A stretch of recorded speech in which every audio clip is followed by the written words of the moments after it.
Hello, welcome to the Python course. Before we start this course, you will need to install two software on your computer.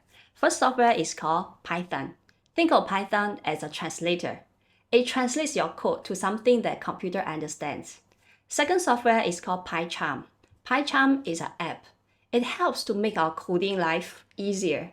When we type code in PyCharm, it will highlight using different colors. And if there are simple mistakes, PyCharm will highlight the mistakes as well. Now let's look at how to download these two softwares. Just go to Google and search for Python download.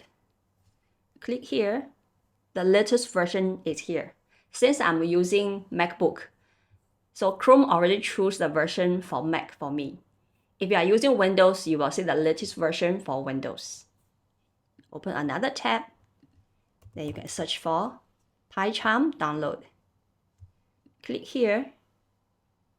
You can see it displays PyCharm Professional version and it has a free 30 days trial. So don't download this version. Scroll down and search for this Community Edition.